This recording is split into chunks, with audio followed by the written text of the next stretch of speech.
change. Ile kanisa ya kusema mkembee pepo maskini na maombi ni ya bachoyo. Kuliko wewe garsoko na ngoya yazini njoo mtenge. Tenga uzinifu na yazini muoe mbele wakati atakuwa sawa sawa. Kuna vijana hapa kuna kuambia muda wa Mungu hujafika. Ishatambuka zamani lakini pesa njoo hana. Hapa tutawaoea. Tutajikaza tufukuze seliba kipesa, kitendo.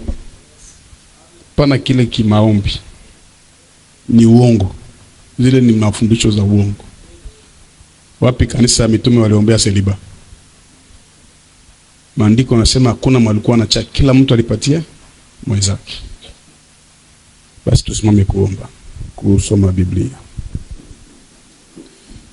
Kitabu cha Matendo ya Mitume sura zake 5, hapa ndiko kuna andiko la leo. Tumeanza kuzungumza kwa ajili ya Matendo ya Mitume. Na katika hii somo tumeona matendo mengi ya mitume. Katikati ya hiyo tumeona uponyaji, miujiza, ushirika, kudumu kwa fundisho, kudumu katika neno la Mungu, maombi. Na ni kitabu kizuri ambacho tutakihubiri siku za kutosha na pia tutakiishi. Lakini kwa kitabu hiki kizuri tunakuta fasi moja andiko nasema lakini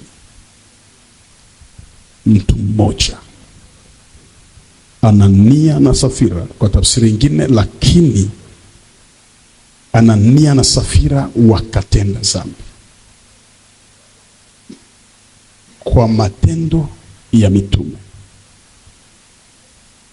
Nilipoisoma hii kanipa uga. Nguvu za Pentecote zinashuka. Watu wanajazwa. Watu wanaruka. Lakini mwa ile atmosphere kuko mtu mwenye angali na kiu ya dhambi. Kushika sana. Ni kitu kilishangaza. Yaani uwepo uliokuwa haukuwa uwepo wa binadamu, ulikuwa ni uwepo wa Mungu. Mpaka Petro anaenda kumwambia Anania, haukumdanganya mwanadamu, unamdanganya hapa ni Mungu. Kwa uwepo uko juu sana. Na unakuja kusema uongo katika uwepo wa namna hii. Kuna hewa zingine ambazo zikifika kanisani lazima ziombie watu hofu ya Mungu ndani yao. Ni mikoshi kukamata maisha ya kanisa au maisha ya wokovu kawaida au mazoea. Tunaweza hubiri, tunaimba na tunafanya dhambi. Tunaruka, tunacheza, tunafanya dhambi.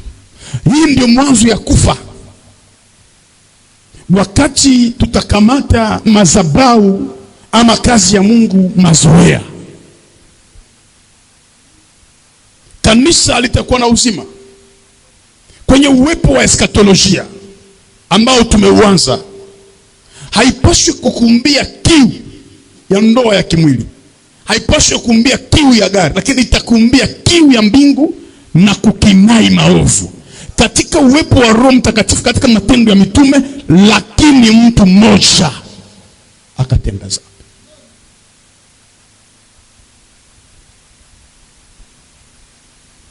Unaweza toka mafundisho ya hivi unaenda zinia.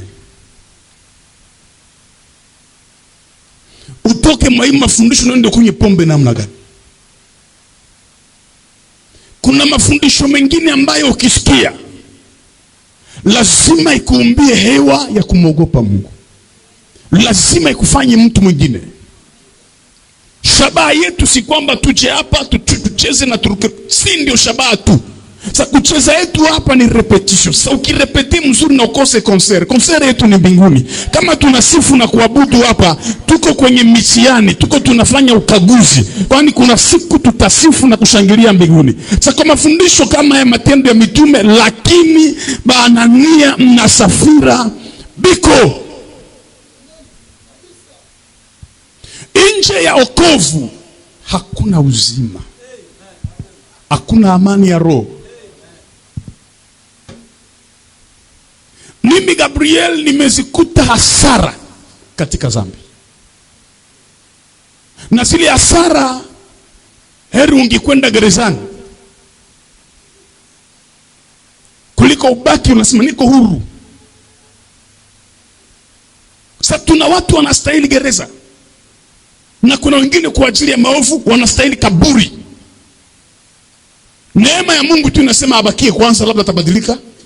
Lakini kwa matendo ya mitume, wengine wanaiba, wengine wanazini, wengine hawana hofu hata kwa watumishi wa Mungu kuwaongea vibaya.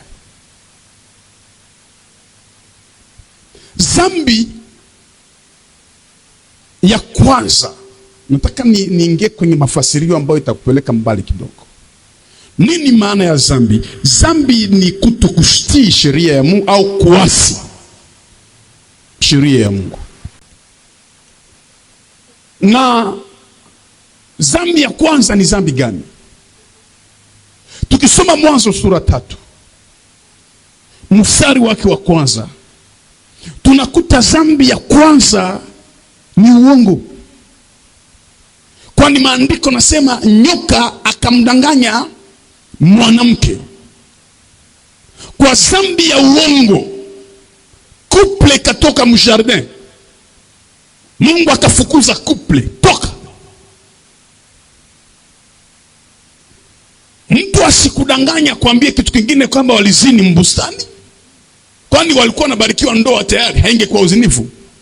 Lakini maandiko nasema silaha kubwa ambayo shetani aliitumia, shetani akamdanganya. Mwanzo ya dhambi yote ni kudanganya. Iwe wizi, iwe uzinzi, iwe kuua, mwanzo ya kila dhambi ni kudanganya. Shetani akadanganya Adamu na Eva. Kwa kanisa la kwanza la Mungu, kanisa la kwanza la Mungu ni bustani. Kuna nafasi za kupeleka kwa kanisa la kwanza la Mungu bustani. Shetani anaoga akatupatia picha ya Anania na Safira, yaani Adamu na Eva wakadanganywa, mpaka nao wakamdanganya Mungu. Mungu anawaambia muko wapi? Kuliko waseme walipo, wakasema tuko uchi, na wakaanza kusingizia juu ya dhambi ya uongo. Mume na mke wakafukuzwa.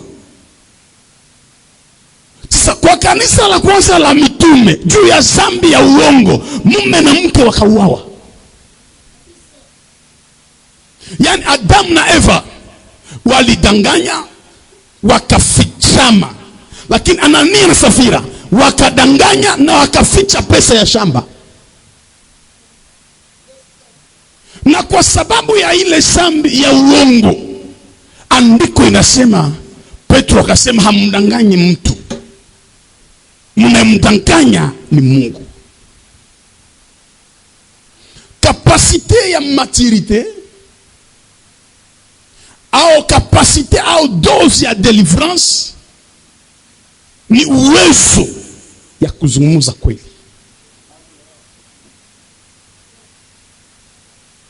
Mlango ya kwanza ya dhambi ni uongo. Mama wa dhambi ni uongo. Sasa usifanye urafiki na rafiki mwongo. Usioe mwanamke mwongo. Usiolewe na mume mwongo. Tunaona matendo ya mitume, ule Petro mwalifufula batabita bale ba Dorcas, ndio mwenye anaua Anania na Safira. Ule kwani Petro alijua hasara iliyo katika dhambi. Na ndani ya dhambi ya uongo hamuna heshima, muna sara. Heshima haiko, mko zarau. Na ni dhambi itawapeleka wengi kuzimu, wengi sana. Uko wapi? niko Bedegel na iko Katindo. Mkristo haiko vile. Kikwambia naenda fasi fulani, maana yake ni fasi fulani. Wakiona uongo ya 1 ya 10 kanisani, Mungu anaona huruma. Mpaka anaona kanisa linajaa watu lakini wanajaa laana kwa sababu ya uongo. Dhambi ya kwanza ni uongo. Tuko pamoja? Dhambi ya pili kwenye Biblia kufanyika ni wivu ama chuki. Kitabu cha Mwanzo sura 4. Maandiko nasema Kaini akafanya nini? Akamuua Abeli. Kilichomsukuma kumuua Abeli nini? Chuki na wivu. Inakupa tabu kwa sababu mwenzako anabarikiwa. Unaweza ukaua. Unajua kuna watu wengine wanapata tabu kwa sababu wanakuona unanenepa. Mlete mchungaji mbele akae huko nafasi huko. Paka unajiswali kwa nini utapata tabu juu ya mafanikio ya mtu mwingine. Kuna mtu mwenye hakwake na uwezo ya kusema mwingine mzuri. Zile nguvu hana. Hata ukimuuliza habari moja tu, anaongeza 3. Unaona binti ni mrembo alafu unatafuta kumuoa, unasema binti ni unamjua ni wa kanisa, namjua lakini ashazala mara 3. Sikukuuliza. Namjua lakini anakuamba raga. Na nimeshangaa nikasema hivi, ni watu wachafu ndio wana kawaida ya kuchafuana. Watu walio safi wachafuana, wanaombeana. Sasa iko nguvu sana unavala nguo ya mnganga alafu jambrase na mekanisie kisha wakiza.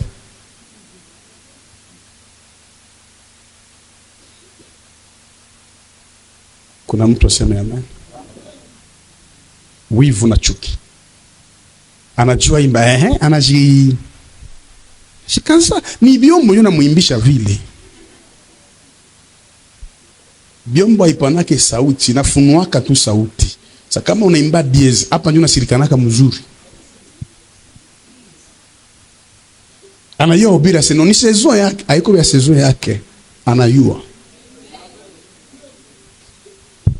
Mlifundishwa juu ya sezo. Sezo haiko yake Mungu. Ukosa ufunuo wa neno. Mtu yuko na Mungu hana sezo. Kwani Yesu ni yule jana, leo na hata milele. Na kikuwa ndani yako hauna sezo.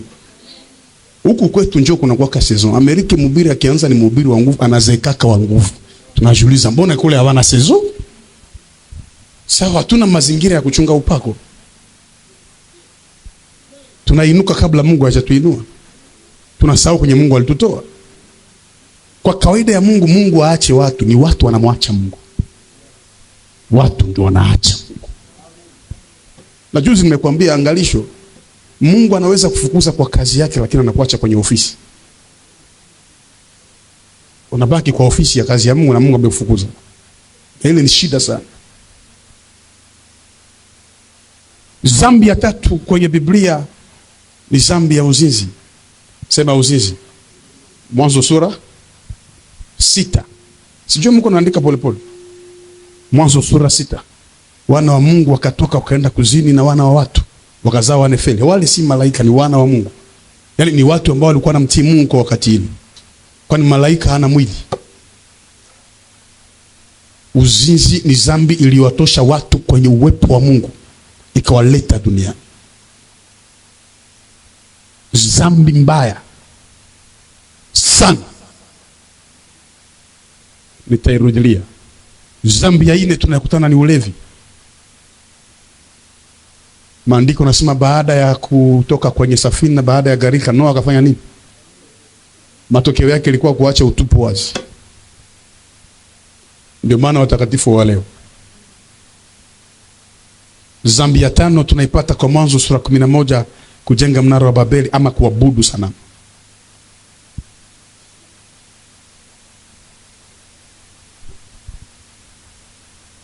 Tunaona jamaa mmoja anaingia kwa dhambi, anaitwa Daudi. Samueli wa 2 mstari wa sura 11. Anatamani mke wa jemadari, mke wa askari wa chini, mke wa Uria. Paka Daudi anazini naye. Hebu sikia nikwambie kitu fulani. Katika maisha ya dhambi mna hasara. Maisha ya riski ni maisha ya dhambi. Riski na irudilia. Mtu akiishi dhambi iko muriski. Majuzi Yesu amenifunulia kwa ajili ya binti yangu moja ambaye angizini na mtu angepata ukimwi. Na nikaanza lia kwenye maombi. Yaani shetani akielewa Mungu anakupeleka mbali, anakuandalia mtu atakutosha kwa lengo la Mungu. Waliwafundisha uongo sana. Mimi nakufundisha nikikwambia mluzi wa jamaa yako hawezi frene programu ya Mungu juu ya maisha yako ili utie kwa kichwa. Hata kwa profesori wa balozi hawezi kufrene plan Mungu alipangaka kwa maisha yako.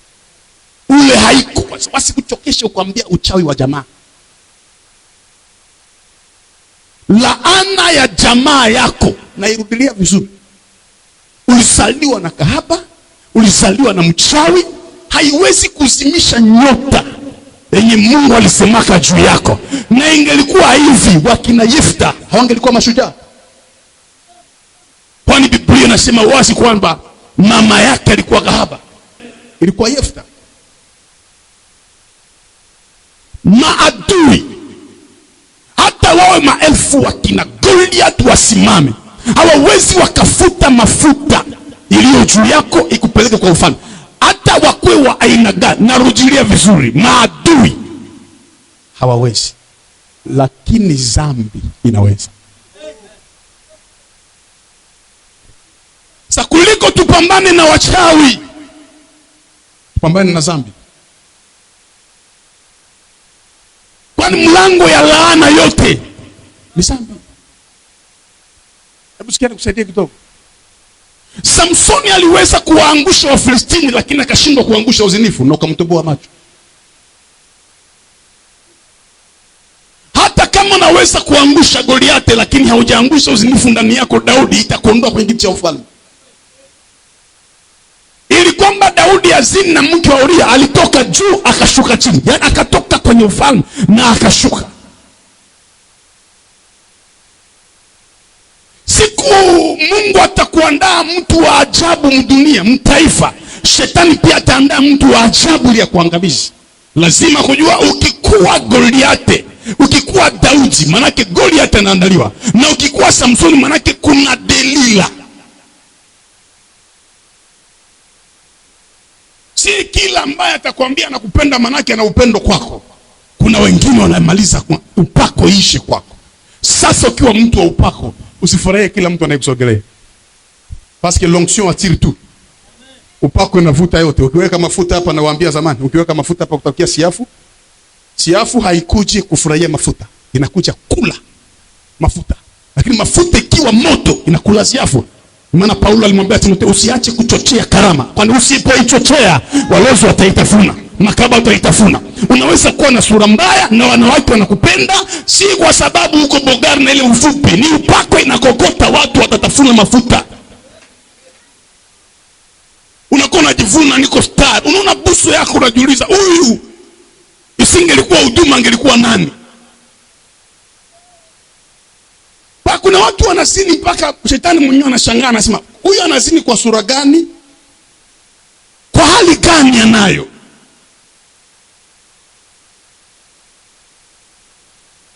Tushaanza pendewa tuko ba star. Hauko star. Hauko hata garso bazoka, uko garso bombo. Juu bazoka wanamaliza siku kisha wanaiacha. Mewe watakumaliza.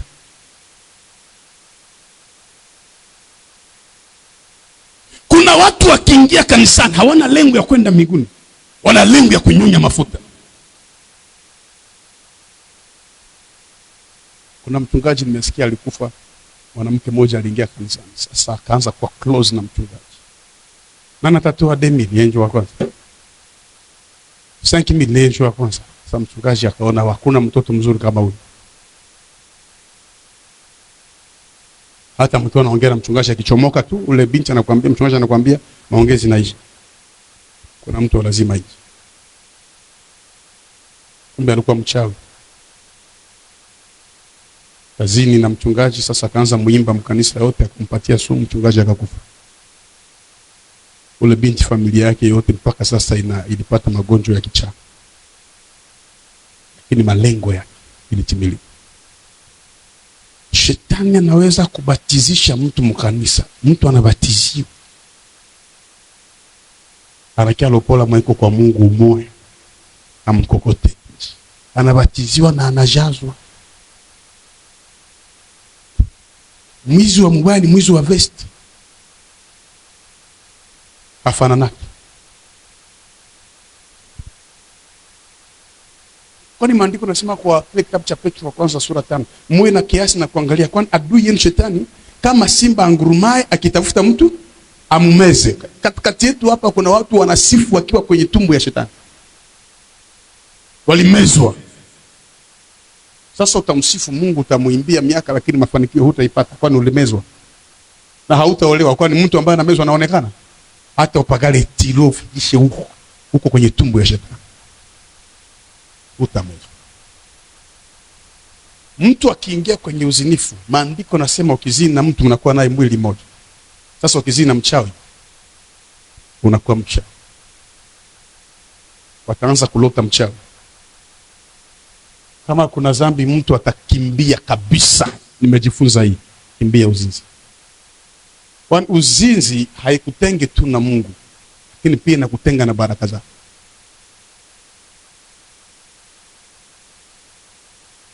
Pia uzinzi inakufanya ulangule laana bei chini. Sikia nikupatie Ufunuo 2 hapa kusaidia. Ndugu David kuja. Rehema kuja, na binti mwingine unaitwa nani? Kuja. Patie ufunuo fulani hapa.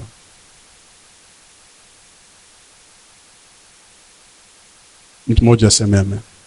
Weka mkono juu, sema Yesu nipe nguvu ya kushinda dhambi. Kuja. Tumuite Samson. Sawa? Kuna mke wa kwanza ambao Samson alitaka kumwoa. Teke maskini. Na ule mke alikuwa Mfilistini. Ni binti moja huko Timna. Na Mungu alikusudia Samson amoe. Kwani Mungu alijua Samson akipanda mali kwa huyu binti, akimwoa huyu binti kwa ajili ya ile kupanda mali kihalali, ataleta Wafilistini wapigwe na Samson. Lakini huyu binti wakamkula Samson. Sababu alikuwa hajui kuchumbia, alikuwa anachumbia kiupako. Alikuwa hana mistari, wakamkula. Walipomkula akapata hasara. Huyu binti akaolewa na mtu mwingine. Ndio Samson anza uzinifu na Delila. Sasa usikie, kwa hali ya kuoa kihalali angelipigwa Wafilistini, lakini kwa hali ya uzinifu Wafilistini wakampiga.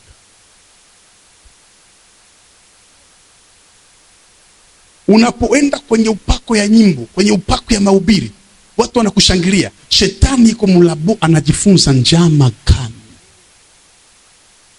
atakutosha mubatu.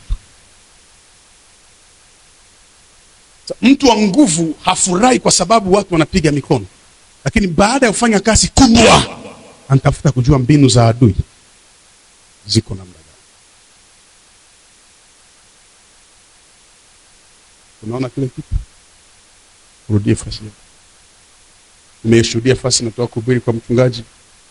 Nimesikia zamani kuna fasi nimehubiri na garsomo akanambia, mchungaji niombe msamaha, mimi nimeshazini na binti 700 na shetani ameniambia kwamba kila naezini naye hata zaa, kwa sababu niko na haja ya kupata pesa.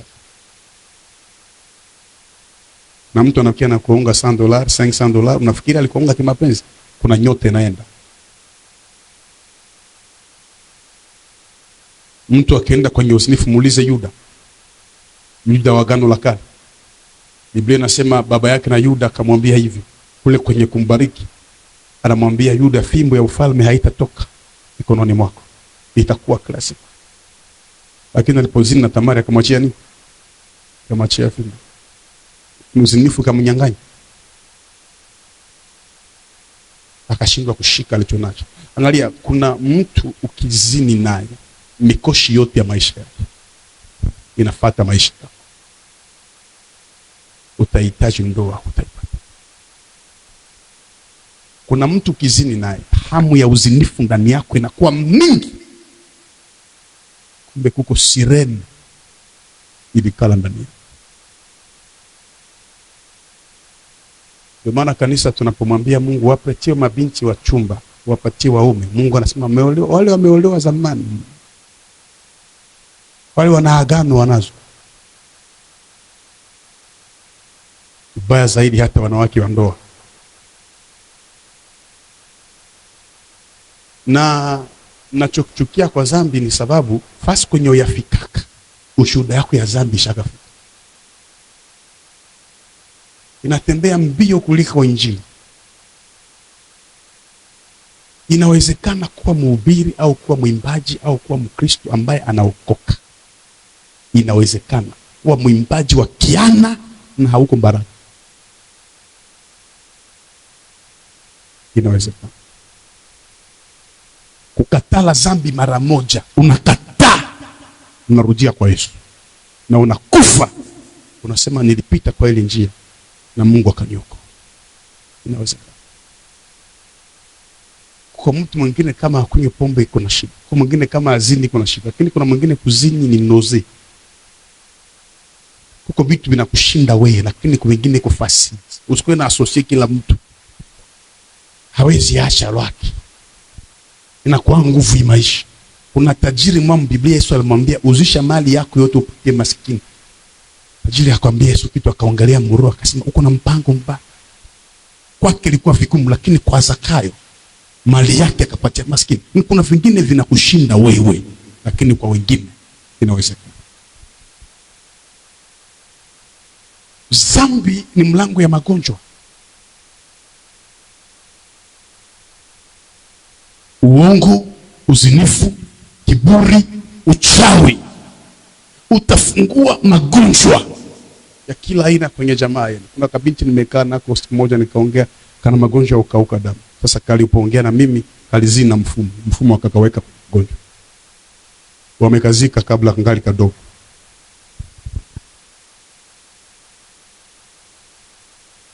Ndio maana usikae kwa kanisa ambayo hakuna neno na hakuna ufunuo. Mungu anafunua hatari iko mbele yako, anakuepusha nayo. Mwanzo inatuambia kwamba kwa ajili ya shetani kumdanganya Adamu na Eva, Mungu akawaangamiza, akawatosha. Kwani kanisa la kwanza la Mungu ni bustani ya Edeni, na kanisa la mitume kwa ajili ya uongo Anania na Safira wakauawa. Ange na hiki kizazi kitachomtumikia Mungu na uhuru wa dhambi, fanya hangi, usijiunge na. Basi funga mlango pa.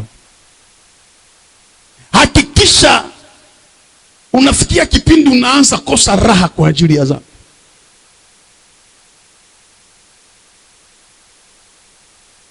La kufuata ni kwamba ndani ya dhambi, baada ya magonjwa na laana, ndani ya dhambi hakuna heshima. Unaweza chunga maisha utakaso miaka 10, alafu unaunga na mtu mmoja, anafikiri kama ndio maisha yako ya kila mtu. Na akisikia anakusema fasa, anasema ni vya kweli juu na mimi na yu.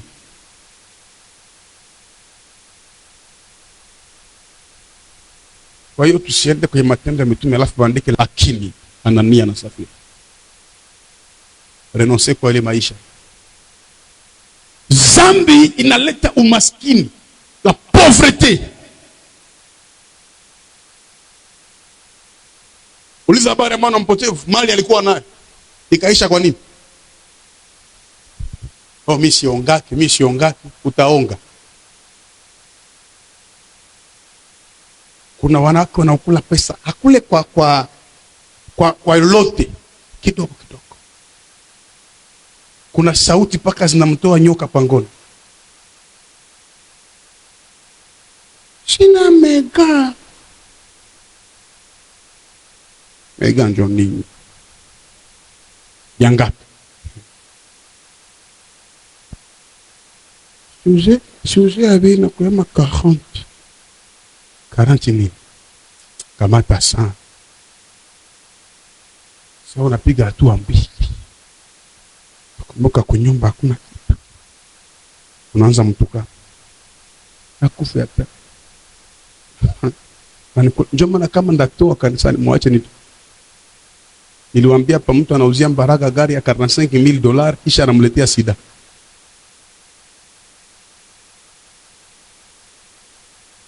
Zambi. Unaweza kuwa shishe kwa wengine lakini zambi itakutosha. Kuko Mbaraga babaya. Babaya. Naona firma iko na prepare mariage Bukavu. Aisha vuma kuprepare mariage. Garçon mwana kia na muonga pesa kidogo $500. Wanazini naye. Kumbe anamwachia sida preparation ya mariage. Tutapataje kupona tusipojali wokovu? Uko mkanisa au mna uko na kabibi yako kama hivi usiku kanakutana ku ghetto. Sasa wakati fulani mnaweza kuabudu paka nguvu za Mungu azishuke. Kumbe kuna akana.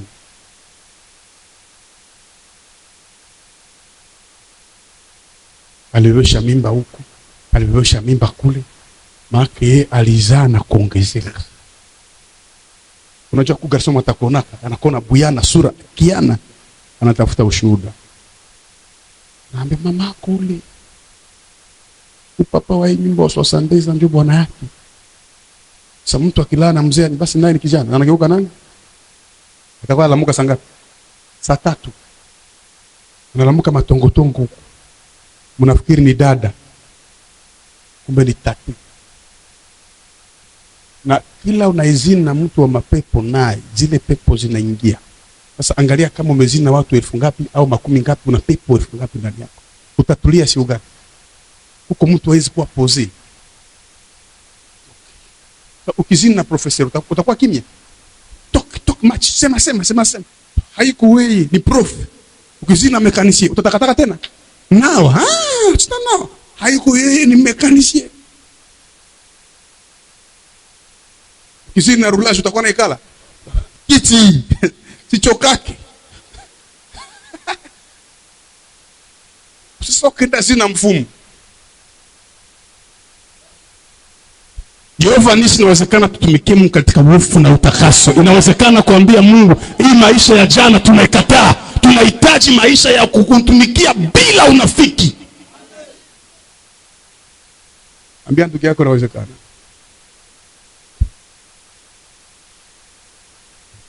Nani aliishi dhambi na akapata amani ya roho? Nani? Uko na mwanamke kukusema telefoni yako, uko na nawa mudushe na anakuita. Ushapagala sabuni. Kwa sababu ya wasiwasi unaambia mke wako, leta. Telefoni iko privé. Leta. Privé. Uko na ogopa. Tuna décrocher kumbe iko yeye mtu wa deni. Tutaukatia moto. Usungi mpokea madam. Ukisikia mtu yuko anatembea na raha barabarani, jua Yesu ameingia ndani yake. Jua iko na amani ya roho. Wakati wote unaishi sana. Jehova tusaidie. Tena yule binti ambaye atakupropose uzini naye, usizani ameanzia kwako. Kinywa kaaba wote ni kusema wewe njoo wa kwanza. Si yule mwingine. Ndio pale Biblia inasema vizuri kwamba mwana mpotevu akaanza kula makombo ya, unajua nguruwe, tafsiri ya nguruwe yani mpagani. Mpagani ni watu ambao wanaenda kwa maovu, wanafurahia uchafu, ndio nguruwe. Sasa ukikuwa mwana mpotevu, mtoto wa Mungu, unaanza zini. Wale watu ambao unazini nao ni makombo ya wapagani. Wapagani nguruwe waliwachezea wakakwachia.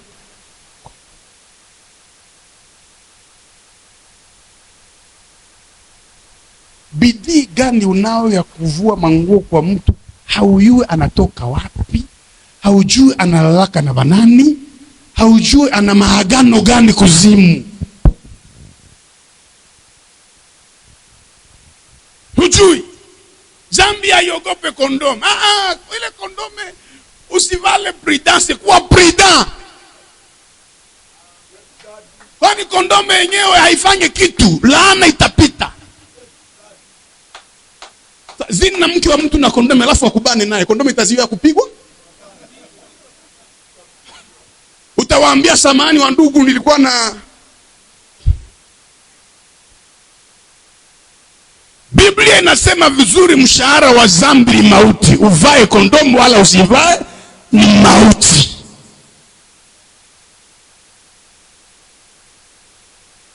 Kanisa hizi injili ya muzitaki, mtatoka hapa mko mnaongea sitakia kesho. Ile misi hangaike. Mimi naweza furahi ni kwa hata sana Noa watu wanane kwenye safina na tunapona hukumu. Kanisa ya watu wengi yaoneshe tu utakatifu. Kwa ni stadi najaa na Warumi hapa wanajaa. Hata tukibaki 10 au 2 watatu tukiingia mbinguni nitafurahi.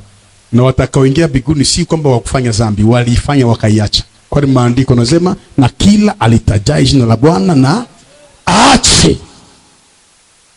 Ukianza kukangamana kumtumikia Mungu kwa dhambi, frere, uko nafanya kazi bure. Bure. Na kibaya ya dhambi ni kwamba kama wewe hauiachi itakuacha. Kuna miaka utakuwa baraga mwenye una supu.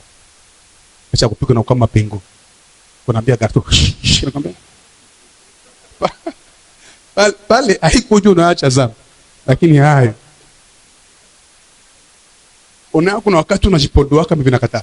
Kama tomati asubuhi unakuwa saa kuku, unatia majifu huku bisha pasuka. Unalamuka unakata makiki, unatia makreyon. Unaangalia machafu na kwa sababu unapuliza moto. Bitu unaanza katala pale. Unaangalia miruji na kwa sababu unatoroka na huko fii. Kwa jambo haiko tena. Unakuwa sama sere munji. Kaka fakaide yake bonjour. Njoo bonjour nani? Wewe tate nani? Sere kantine. Wewe sere. Kuko wakati unaanza tafuta zambi upeke na katala. Sasa uiachi na ya kuacha.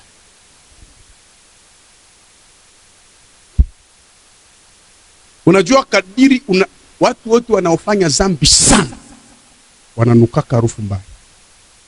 Anakupita kwa sile gari usema uchafu mkariti. Huyu ni nani? Kwani zambi yenyewe ni uchafu? Mimi nimeshawaambia naijua zambi. Hasara ya zambi naijua.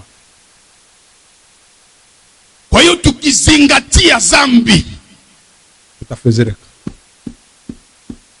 Zambi itawapa maadui zako sheria. Pambana nao sana, kwani kuna watu wanaosubiri kushindwa kwako wakunywe bia wafurahi.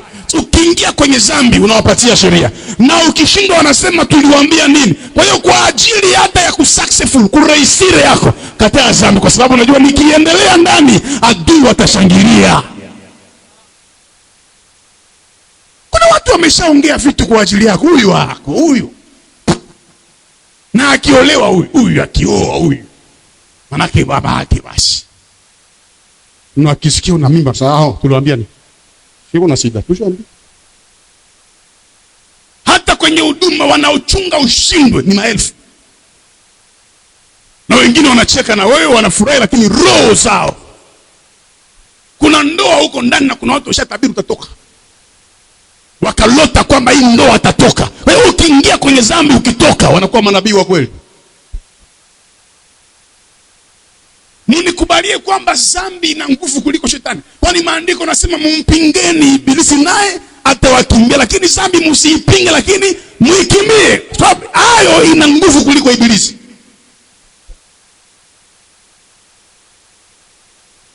Unaweza kuresist kwa maombi kabisa na ibilisi anahama. Lakini dhambi hakuna resistance. Na bagarso banaungaka ni bali bakuzuana bafili.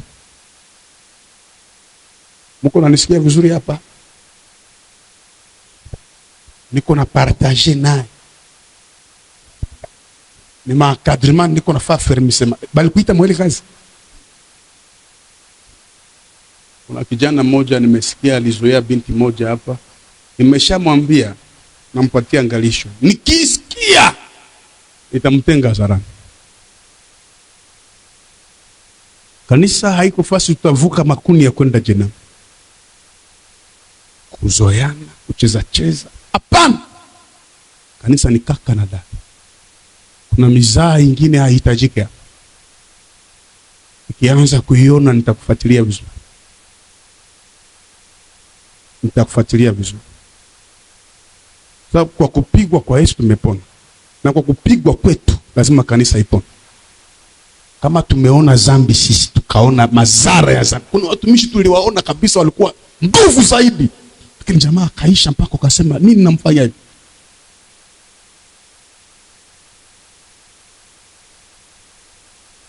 Na maandiko nasema anaizini na anayekunywa pombe hana akili. Na mtu akifungula primusi namwambia fu.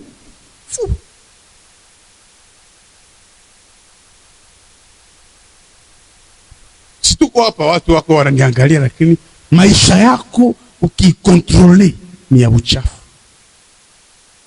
Unaweza ingia kwa imam, baba mbona unikumbuke? Eske akikumbuka utaishi wewe? Mwambie uko na nisahau baba.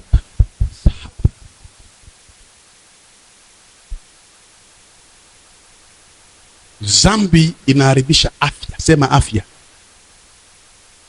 Unajua binti mwenye anazoea zambi mwali ya utoto hakumalaki na afya mzuri. Njoo bali wanakuwa na Afrika Central maziwa makuu. Kuna wengine ni umbo, lakini wengine nilitasema kama zambi. Basi ukishazana na duza utakuwa tumigulu tupata chona komala juu. Kifua kikutibe. Afya ya mvuta sigareti iko mbaya sana. Una sura ya mtu kwa sababu iko na kuita mjia. Uko na nita aigo hey. Zambi naribu afya. Hakuna utasikia mhubiri mweko na tibe mprizo wala mhospitali. Hakuna. Wahubiri wanasafishwa. Ni juu ya bangi na sigareti. Opa. Unatosha mimba ya kwanza, unatosha mimba ya pili, unatosha mimba ya tatu, unatosha ya nne. Uko muuaji. Unaua ya kwanza, unaua ya pili, unatupia mwezi, unakaki. Sasa kwenye damu yako ilienda kule kwa wese, wewe na wese mnakuwa na contact. Connection. Kwani maandiko yanasema kwa damu ya mtu mwingine mnakuwa na mwili mmoja, yani unakuwa choo. Choo inapendwa sana recreation, masomo. Lakini wakuishi mchoo utakuwa nafuatiwa sana. Wewe ni choo, lakini wakukuua. Wenye mizigo mizito watakuwa wanakuja kwa wanaacha. Unacheka? Garso mzimu wa vendeze kwa kutoka na mama. Tukuite nani? Tuko garso kavivu na kambia changula bafu. Chitaweza. Ni mzee Yusufu. Haiko ye. Na kuna mtu namwangalia akili anayo, lakini mikono ya wizi. Nimeshtuka hapa juzi, niliwaambia nilikuwa natoka Nairobi, avyo na niache. Wakasema tutapita njia ya bisi. Mateso sana. Tukafika fasi mwana inaitwa Kisumu. Niko na choma garso mwa juu ya telefoni. Bogare ya garso, migulu ndio inabakia. Migulu kichwa yake walikata wanatia basha choma huko, tunaangalia kichwa 040 aliba telefoni Android. Mchana kuna.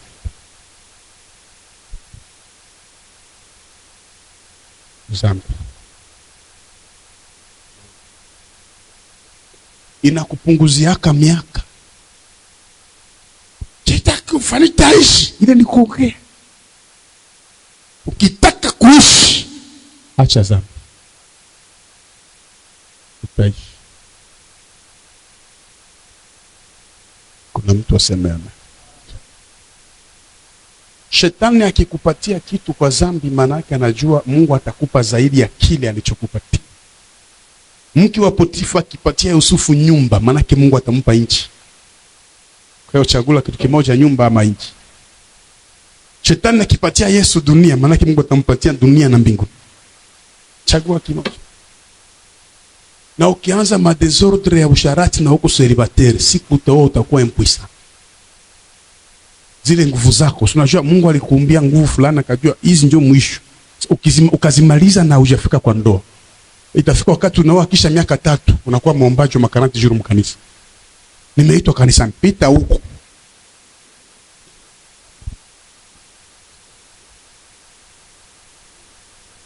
Ovya dunia vi. Angalia. Bagasu wenye biko ba beach. Wenye biko ndani ya Yesu. Very new. Hego sio garçon yuma. Nani yuma? Nani? Bayuma ni wale washamaliza maisha yao. Pite huko maliza. Najua zamani mwanamke alikuwa anazaliwa anajua mwanaume umoja na anakufa na historia mwanaume umoja. Zile enzi zetu. Lakini leo mtu anafiwa wa 26 juku wa pastere babaya anakuuliza ushazina wanaume wangapi? Ile haiko repentance. Repentance mwambia mtu waache dhambi. Wanaume wangapi? Ase bo pastor ngwani calculer. No kuacha pesa ngwani calculer. Chua fa 40 minutes mtu ya jibi. Chua namwambia ungali alinye, basi ningali nahesabia. Chana anasema banafika musaide. Ukizina saide alafu unaenda kuolewa, unakaa kwenye shida sana.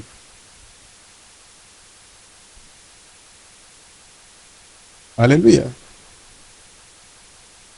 Afya inakufa, magonjwa, zambi na aba enda wazimu wote mbarabara unaona mlango ya zambi. Ndio leta wazimu bwana. Soma nyumbani kwa Kumbukumbu la Torati sura 27 utaangalia magonjwa wazimu, kuwashawasha, kujikuna zambi. Sasa wanaenda kuambia mkate laana ya jamaa, hakuna zambi ndio mlango. Aseme walio katika Kristo hakuna hukumu. Unakata laana ya jamaa leo, unazini kesho. Maana uko unafanya nini? Unakata, unaunga. Unakata, unaunga. Unakata, unaunga. Kwa hiyo usikate lakini uishi utakaso. Tulikuwa na binti moja hapa juu namjua sana. Kwa mzuri sana kwa umbo. Na kuna siku nimekubiri nikwambia hakuna bote yenye iko permanent. Bote yote iko kwa wakati. Bote ni age. Na tulikuwa tunamwambia okoka se ba jeune sa nye mkanisa ayuma. Na tulikuwa krize na kupatia hata $10. Naambia servasi asante. Balikia tuambia kiko mu hospitali siku moja iko na ukimwi. Licho ilikuwa kawambi kushinda kichwa. Mkiniombea ndatoa ile parcelle nikipona. Tukaanza muombea juu apone akakufa. Tukaanza lia na parcelle.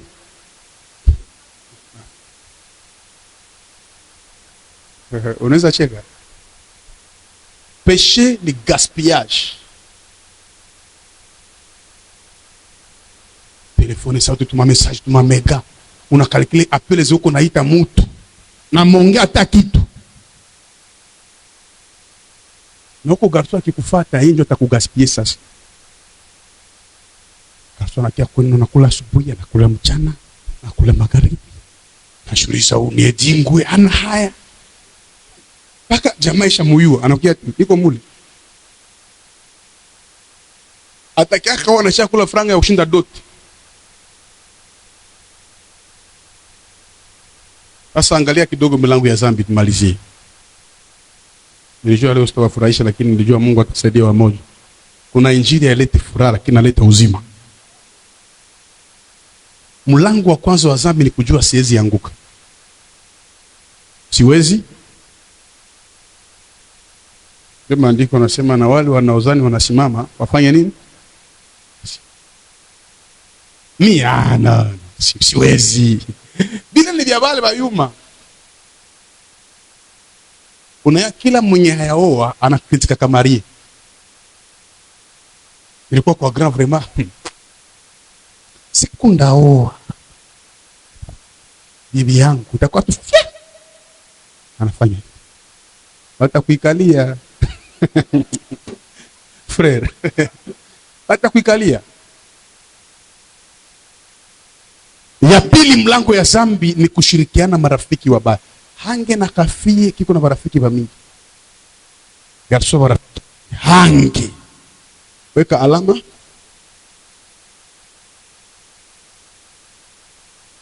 Nuru na giza hazina. Ya tatu, mlango ya zambi ni tamaa, kutokuitika maisha yako ya sasa. Alivala sipe. Kama bibi yangu anaweza vala manguo sai, unaweza haiko leo njoo. Tunaweza sema kuna siku alivala kama lembelembe. Maisha ya kiroho ni maetape. Nikianza simama niseme napana 12 vest. Usiwazi nilizaliwa kavi. Nilikuwa navala ile mabakos, unajua bakos? Kitu yenyewe kuna epolete, mwanaume anavala kitu yenyewe kuna epolete, chena pasuko kuchana kwa sambarwai huko nyuma. Mimi nasobeka chimizi kwa sababu kuna mavoka kwa mgongo. Tulipitia vitu mingi. Kiatu ya kugonda, pantalo ya kugonda, cha kiatu ya mrefu. Unakuwa sana ninja mbarabara, cha chimizi inakuwa sana yuko na pepea. Nikivala leo mimi nizavala. Tamani maisha ya mwenzako, utafanya zambi ya kufanyaka. Maisha ni maetape. Tunaweza kujua Eva nini? Kwani alishetani alimwambia mkikula tunda mtakuwa sawa na. Mtakuwa sawa naye. Haupaswi kuwa sana mwenzako. Maisha yake ni yake na yako ni yako. Vala Dubai yako na amani ya roho. Vala kiatu yako moya na haiko ya wizi. Paka kuna watu wanaiba kanisani, mikrofoni anaiba wala telefoni ya mkanisa. Muko mnaiba tunashuka chini, anaishukia naye mabudu. Bwana tunashuka chini, tunasonga mbele, anasonga. Tupa $100 kwa mabudu chini kama utakutana. Mtu mateshukia loko takana se atomboli na naitombola. Sio na shamu kanisa. Na mwali tombola tumakuta yangu. Ni jamaa moya hivi wa roho mbaya. Mtu akiiba kitu ya kanisa analainiwa. Hata singa ya gitari ile ya $1. Amujua wake vipi? Laana yake haitokaki. Kanisani tunaombea watu ambao walozi waliloga. Alafu Mungu akikuloga, sisi atuombe. Tutumia jina gani? Aliyekuloga ndio tutaita. Na tuwaambia ni kazi yangu ile wanadamu.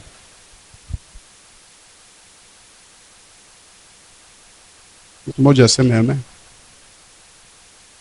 Tunapokuja hapa kanisani, tunamwambia Baba, fungua maisha yetu.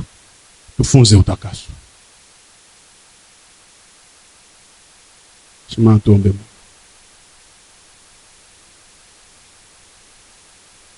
Mtanichukia leo? Mbia ndugu yako matendo ya mwambie naendelea.